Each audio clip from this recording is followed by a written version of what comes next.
Channel. आज हम start करने वाले हैं हमारा very very very important chapter which is dimension analysis. बच्चे चैप्टर के नाम से कंफ्यूज नहीं होना, because you know that physics में एक जो चैप्टर्स हैं, जो सिलेबस है, that is divided into unit wise. Okay, तो 1 यूनिट में 3 और 4 चैप्टर्स में भी देयर। आप लोग नए हैं, 10th के बाद आए हैं, आप 10th में 1 चैप्टर 2 चैप्टर 3 चैप्टर पढ़ते हैं। बट यहाँ पर हमारे पास क्या है कि सिलेबस जो है that is being divided into the units, और हर एक यूनिट में there are 2, 3, 4, 5 whatever be the number of the chapters. तो अभी हमारा फर्स्ट यूनिट ही चल रहा है और फर्स्ट यूनिट का हमारा सेकेंड चैप्टर है which is dimension analysis, and this is very very very important chapter. So आप कॉन्सेंट्रेट करेंगे, ध्यान से समझेंगे, एंड आपको प्रैक्टिस करनी पड़ेगी साथ के साथ for the each and every lecture. जो भी लेक्चर मैं यहाँ वीडियो पर डिलीवर करने वाली हूँ, आप लोगों ने उसकी प्रैक्टिस साथ के साथ करनी है, right. So let's start with dimension analysis. यहाँ पर मैंने कुछ क्वांटिटीज लिखी हैं। These are the 7 fundamental quantities which are length, mass, time. Last lecture में मैंने आपको बताया था there are the 3 physical quantities which are the length, mass and time. Length is being measured in meter, mass is measured in kilogram, and time is measured in second. Further, after the elaboration, more and more quantities are being added as the fundamental quantities, and जो और quantities add हुई हैं that are the electric current, temperature, luminous intensity and the amount of substance. आप सब aware हो इन सब quantities के। I hope आप ल्यूमिनस इंटेंसिटी से भी अवेयर होंगे, otherwise we will read in the I think 7th unit में we will read it. Okay, till now हमें सिर्फ इसके यूनिट्स और इसके डायमेंशन से बात करनी है, इससे रिलेटेड बात करनी है, ठीक है। सो देखो, लेंथ को अगर हम बात करते हैं, these are the fundamental units, तो लेंथ को हम किस में मेजर करते थे? हम मेजर करते थे मीटर के अंदर, ओके। बट इसको लिखते हम मीटर में है। अगर हम यहाँ बात करते हैं यूनिट इज मीटर, लेकिन डायमेंशन क्या होते हैं? हमारे पास जिस तरह से 7 फिजिकल क्वांटिटीज हैं, फंडामेंटल क्वांटिटीज हैं, उसी तरह से ये 7 डायमेंशंस हैं। इन 7 इन्हें हम बोलते हैं 7 डायमेंशंस, और इन डायमेंशंस की हेल्प से हम नए डायमेंशंस को डिराइव करते हैं, ठीक है ना। जैसे हमने बात की थी कि फंडामेंटल यूनिट्स की हेल्प से हम डिराइव करते थे नए यूनिट्स, इसी तरह से ये 7 हमारे पास जो लिखी हुई हैं, these are the fundamental dimensions, और इनकी हेल्प से हम डिराइव करेंगे नए डायमेंशंस, नए फॉर्मूला के डायमेंशंस। और डायमेंशंस को रिप्रेजेंट करने का एक तरीका होता है, लेट्स सी दैट। देखिए, लेंथ को मेजर करते हैं मीटर में, राइट, लेकिन हम उसको डायमेंशनली रिप्रेजेंट करते हैं एल से। एल मतलब लेंथ, ध्यान रखना है, एम से नहीं करेंगे। इसका जो नेम है, इसके नेम के इनिशियल से बेसिकली हम रिप्रेजेंट करते हैं। तो length is measured in metre, but dimensionally it is written as L with the square brackets. इसी तरह से mass is measured in kilogram and it is written as dimensionally as M for mass. Keep in mind, हमें capital letters use करने हैं to present the dimensional of the quantities. Then time is measured in second and dimensionally it is represented as T. Basically हम ज्यादातर अभी यही use करने वाले हैं 3, ठीक है। हायर क्लासेस में लाइक 12th में जाके आपको ये इलेक्ट्रिसिटी एंड टेम्परेचर इनके काम आने वाले हैं। 11th क्लास में हम बेसिकली इन 3 यूनिट्स के साथ ही डील करने वाले हैं, बट फिर भी हम लिख लेते हैं। जो इलेक्ट्रिक करंट है वो मेजर किस में होता है? हाँ जी बताइए। इलेक्ट्रिक करंट मेजर होता है एम्पियर में। अब यहाँ पर देखो, there is again a twist, ampere में। अब यहाँ पर ई से नहीं, इसमें ए से रिप्रेजेंट करेंगे इसका डायमेंशन। याद रखना है इस चीज को, लेंथ को एल से, मास को एम से, टाइम को टी से, लेकिन इलेक्ट्रिक करंट को ए से, capital A which is ampere. फिर आ जाता है टेम्परेचर। टेम्परेचर को हम मेजर करते हैं केल्विन से, राइट। तो हम मेजर करते हैं केल्विन से और इसे रिप्रेजेंट करेंगे के से, ठीक है। उसके बाद बात आती है ल्यूमिनस इंटेंसिटी। इसको हम मेजर करते हैं कैंडला से और इसे रिप्रेजेंट करेंगे सी डी से। And the amount of substance which is measured in mole, mole से मेजर करते हो ना आप, और इसे हम रिप्रेजेंट करेंगे MOL MOL से, MOL स्मॉल लेटर्स में, इस चीज का ध्यान रखना है, ठीक है। तो लेंथ, मास, टाइम, इनके name initials of the physical quantities. लेकिन एम्पियर, केल्विन, कैंडेला, मोल, ये all these are measured by the, represented by the name of the units. हम डील करेंगे इन तीनों के साथ। अब आगे बात आती है हमारे पास डेफिनेशन ऑफ डायमेंशन। डायमेंशन क्या है? Dimension of a physical quantity, किसी भी फिजिकल क्वांटिटी के डायमेंशन को क्या कहते हैं, हम कैसे कहते हैं, are the powers to which the units of base quantities are raised. ठीक है, मतलब आप इन बेस क्वांटिटीज को यूज करके अगर आप कोई डेराइव यूनिट यूज करते हो तो वो उस क्वांटिटी का डेराइव्ड डायमेंशन होगा। हम इसको डिस्कस करते हैं धीरे धीरे धीरे, we will move to the next step. ठीक है, कैसे? फॉर एग्जाम्पल देखो, जैसे कि हमारे पास हमें पता है लेंथ का है, अगर हम वेरी बेसिक एरिया ले लेते हैं, बहुत ही इजी वाला एरिया ऑफ अ रेक्टेंगल की बात कर लेते हैं। ठीक है, अब एरिया ऑफ रेक्टेंगल का फॉर्मूला क्या होता है? Length into breadth. ठीक है, हम लिख लेते हैं इसको लेंथ इनटू ब्रेड्थ। ठीक है, अब चाहे लेंथ हो, चाहे ब्रेड्थ हो, चाहे हाइट हो, all these things are to be measured in length, metre में, है ना, मीटर में मेजर करते हैं। तो लेंथ के लिए L और ब्रेड्थ के लिए भी L, तो इसका यूनिट क्या हो गया? L2, right? समझ आ गया ना? L2 मतलब इसमें दो डायमेंशंस हैं लेंथ के। इसका क्या मतलब हो गया? In the formula for the area there are the two dimensions of length and there is 0 dimension for mass and 0 dimension for time. मतलब टाइम और मास का कोई रोल नहीं है, only there is a dimension of length. So this is how we can use the fundamental dimensions and we can derive the another dimensions. चलिए और detail में भी करेंगे, इससे पहले कुछ फंडामेंटल सी चीजें हैं। अब जैसे मैंने ये रिप्रेजेंट किया, बात आती है डायमेंशनल फॉर्मूला की। किसे कहते हैं? Dimensional formula. छोटी छोटी सी चीजें हैं, आप लोगों की बुक में लिखी होंगी, आप पढ़ोगे, फिर आप सोचोगे ये क्या चीज़ है ना, तो बताना ज़रूरी है। ऑल्दो इनका सिर्फ नॉलेज पॉइंट ऑफ व्यू से इम्पोर्टेंस है, बाकी इसमें से क्वेश्चन ज़्यादा आते हैं तो उस पर हम बहुत ज़्यादा फोकस करने वाले हैं। सो डायमेंशनल फार्मूला मतलब एनी फार्मूला जो किसी भी फिजिकल क्वांटिटी को रिप्रेजेंट करते हैं। जैसे हम, और इसका एक जनरल कॉन्सेप्ट क्या होता है, इसे हम हमेशा लिखते हैं M, L और T की फॉर्म में, A, B एंड C। ठीक है, M की पावर A का मतलब कि mass, M for mass, very good, mass की कितने डायमेंशंस हैं उस फॉर्मूला में। L की पावर B का मतलब लेंथ के कितने डायमेंशंस हैं उस फॉर्मूला में। एंड सिमिलरली T की पावर C का मतलब T के, टाइम के कितने डायमेंशंस हैं उस फॉर्मूला में। फॉर एग्जाम्पल अगर हम बात करते हैं वेलोसिटी की बात करते हैं, ठीक है, आपका फेवरेट पॉइंट 9th क्लास में बहुत अच्छे से पढ़ते हो, स्पीड, वेलोसिटी, एक्सेलरेशन, है ना। तो वेलोसिटी की बात करते हैं, वेलोसिटी का फॉर्मूला होता है, देखो बेटा, right way to derive the formula is, आपको अगर फॉर्मूला, डायमेंशन फॉर्मूला डिराइव करना है, आपको उस फिजिकल क्वांटिटी का जनरल फॉर्मूला पता होना चाहिए।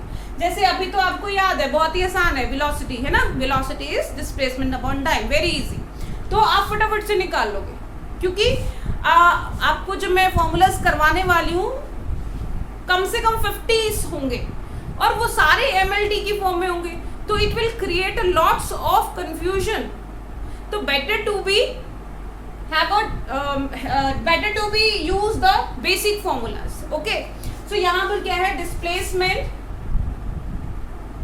Upon time. ठीक है, डिस्प्लेसमेंट को हम किस में मेजर करते हैं? मीटर में, और उसका अगर हम डायमेंशनल फॉर्मूला लिखेंगे तो लेंथ आएगा, लेंथ। ठीक है ना, और इसको हम लिखेंगे स्क्वायर ब्रैकेट के अंदर, टाइम का T स्क्वायर ब्रैकेट के अंदर। अब इस फिजिकल क्वांटिटी के अंदर, वेलोसिटी के अंदर, there is no dimension for the mass, right, इसलिए यहाँ पर मास नहीं आया। तो हम ये फॉर्मूला कैसे लिखेंगे वेलोसिटी का? M का नो डायमेंशनल मतलब 0, M की पावर 0 एल का एक डायमेंशन है, एक फिजिकल क्वांटिटी डिस्प्लेसमेंट है, तो एल की पावर 1, टाइम नीचे है ना, डिनोमिनेटर में है, तो टाइम ऊपर जाएगा तो वो पावर कितनी हो जाएगी, -1, सो टी की power -1 in the square bracket. तो ये जो फॉर्मूला हमने डिराइव किया, this was for the velocity. और अगर आप इसके इक्वल करके वो फिजिकल क्वांटिटी रख देते हैं तो इसे हम बोलते हैं डायमेंशनल इक्वेशन, राइट। मतलब अगर किसी फॉर्मूला को उस फिजिकल क्वांटिटी के साथ इक्वेट कर देते हैं तो वो बन जाता है हमारा डायमेंशनल इक्वेशन। तो this was all about the theory. आज हम अभी डिस्कस करते हैं और बहुत सारे formulas for the dimension analysis, right. So do note these 7 fundamental quantities first, okay? And let's start with the practice again, right? चलिए,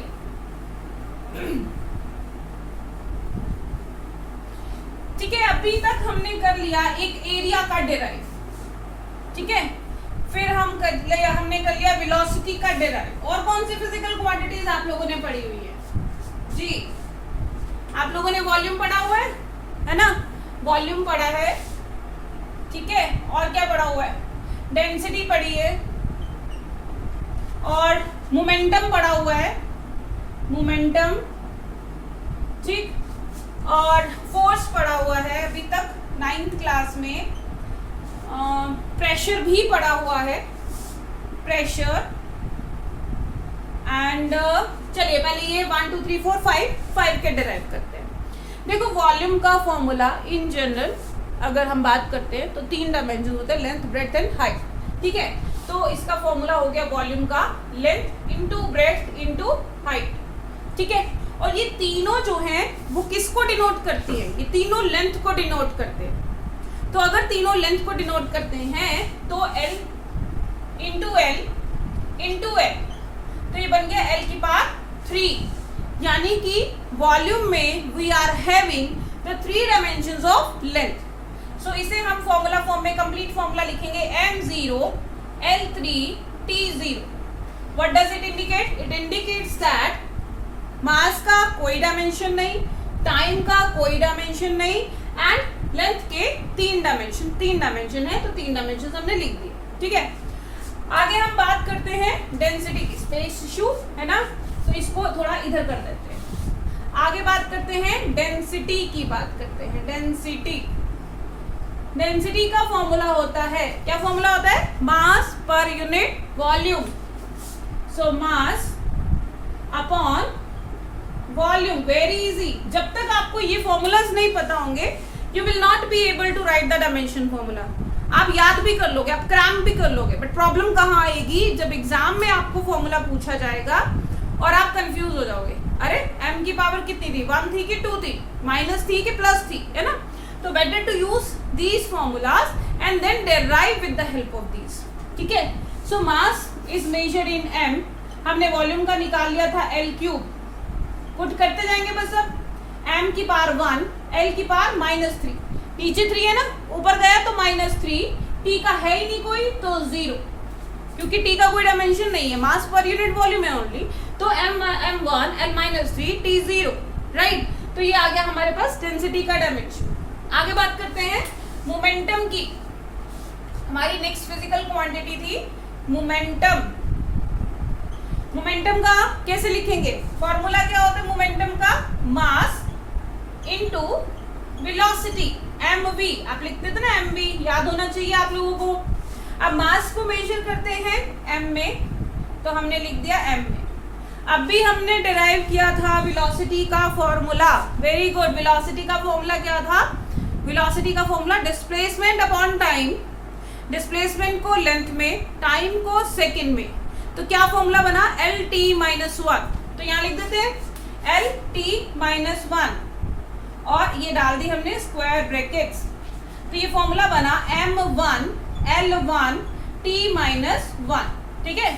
तो मोमेंटम का फॉर्मूला बन गया MLT-1। 1 है तो आप ना भी लिखो तो इट इज अंडरस्टूड, है ना, कि 1 पावर है। 0 का मतलब होता है नो क्वांटिटी, बट अगर आप 1 लिखो या ना लिखो, इसका मतलब मास का एक डायमेंशन है, लेंथ का एक है, और टाइम का भी एक है लेकिन इनवर्स में, वो फॉर्मूले के अंदर डिनोमिनेटर में आ रहा है। तो इस तरह से हमने निकाल दिया मोमेंटम का। ये तीनों फॉर्मूलाज नोट करो फटाफट से। हम नेक्स्ट स्टार्ट करते हैं अब मोमेंटम के बाद फोर्स का फॉर्मूला रब कर रहे हैं हम। चलिए ऊपर वाले दो रब कर दिए। तो देखिए अब फोर्स की बात करते हैं। फोर्स का फॉर्मूला होता है मास इनटू एक्सेलरेशन, ठीक है। Mass is represented by capital M in the square brackets. Acceleration हम ऑलरेडी निकाल चुके हैं, स्टार्टिंग में देखना वीडियो में। तो एक्सेलरेशन का हमने निकाला था LT-2। क्यों था थोड़ा सा दोबारा बता देते हैं। एक्सेलरेशन का फॉर्मूला हुआ change in velocity upon time. Velocity का हुआ LT-1, T नीचे, तो बन गया LT-1। ये वाला 1 ऊपर जाएगा तो क्या बन जाएगा -2, तो LT-2, ठीक है। सो इस तरह से एक्सेलरेशन का बन गया LT-2। So we are having here formula MLT-2। तो ये आ गया हमारे पास फोर्स का डायमेंशन, बहुत इंपॉर्टेंट है, बहुत बार यूज होता है, अच्छे से याद कर लेना, MLT-2। आगे हमारा नेक्स्ट फॉर्मूला था प्रेशर, नोट कर लीजिए तब तक। Now we are having pressure, ठीक है। प्रेशर का क्या है, प्रेशर देखते हैं, ये थोड़ा सा यूं हो गया, ओके चलिए। सो प्रेशर का फॉर्मूला होता है pressure is force upon area. Force अभी हमने निकाला, फोर्स का डायमेंशन फॉर्मूला MLT-2, एरिया का L², हम ऑलरेडी निकाल चुके हैं एरिया का, है ना।